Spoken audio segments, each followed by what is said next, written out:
Hello everybody, lovely to be able to be with you again. I'm going to show you something. Now, that may remind you of what we're thinking about in our assemblies this term. Now, we're not thinking about Christmas, you can see Jesus in the manger there, but we're thinking about what happened to Jesus when he grew up, some of the things that he did and some of the things that he said. I'm going to show you something else.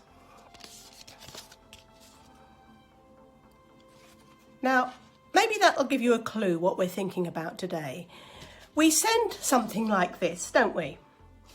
When somebody's not very well, send them a card. Or maybe we send them a message on our phone or WhatsApp. Or maybe we, if they're a lady particularly, maybe we take them around some flowers, because ladies do like flowers, don't they? Or maybe, if it'll help, we take them to the doctors in the car. Or if they really need it, we'll take them to the hospital. All those things are things that we can do to help and encourage somebody who's not feeling well and hopefully help them to get better. There were 4 friends once who had a friend who was in a really bad way. He couldn't walk at all. And at the time when he lived, that was even worse than it is now, because there weren't wheelchairs, there weren't painkillers, there were no money coming in easily. If you couldn't walk, you couldn't work. Really, really bad. And these friends really wanted to help their friend who couldn't walk.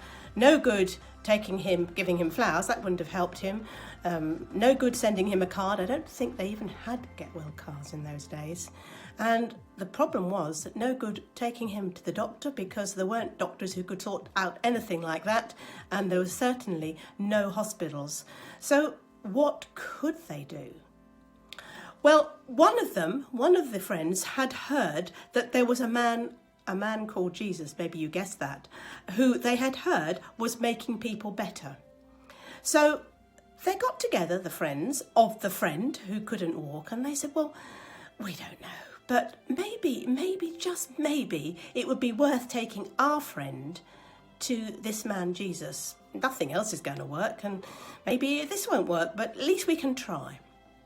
Now, if we need to take our friends to the doctors or the hospital, probably we get a taxi, or as we said, it will take them by car. None of those possibilities in that country at that time, because there weren't any of those things. The only way they could do it was to carry their friend wherever he needed to go. And this time they wanted to take him to see Jesus. And probably what they did was, he was lying on a kind of mattressy bed, not a thick fat mattress, but a mattressy bed. They probably tied ropes to 4 corners. And we know there were 4 of them who made this decision, and they decided they would carry their friend who couldn't walk to see what the man Jesus could do. So they began to put this plan into action.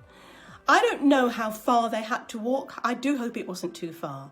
But they set off, and they knew where to go. They heard where Jesus was. They knew which village he was in. They knew whereabouts, which house he was in even. So they got closer, and as they got closer, they couldn't see the house they were trying to get to, because there was a crowd of people outside crowding in and obviously trying to listen and see what was happening inside. And they knew that was the house where Jesus was. And they knew that they couldn't get in, because there was such a big crowd round the door and packed so tightly, there was no way they could get through with carrying a man on a blanket without the danger of him rolling off or all sorts of other things. So what were they going to do? This was the only opportunity they had to be able to do anything that might help their friend. I think I would have given up, I really do. But they knew that the houses in their country had steps at the side, and steps that went up onto the roof.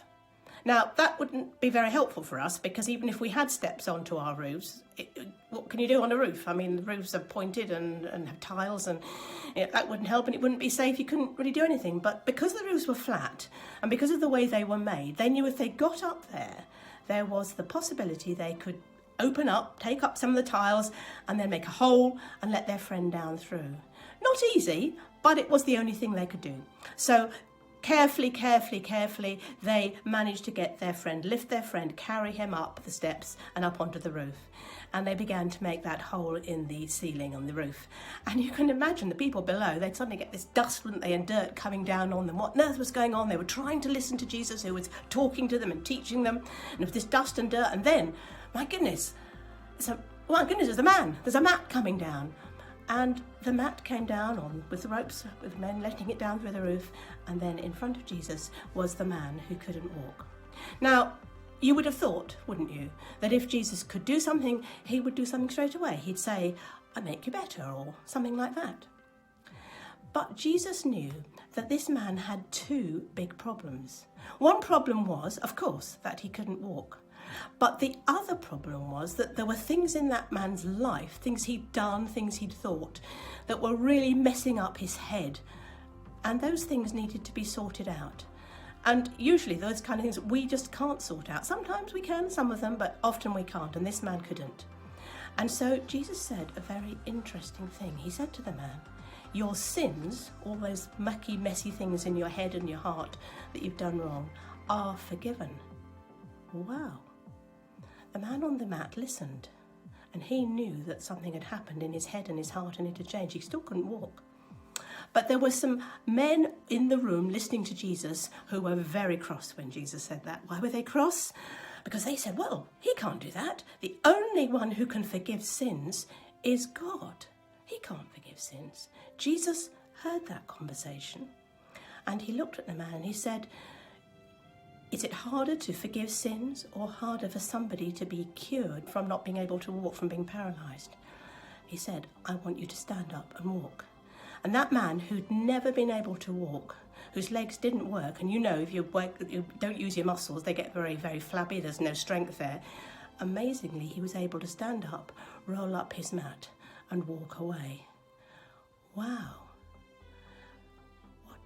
What does that tell us about Jesus? Who was Jesus?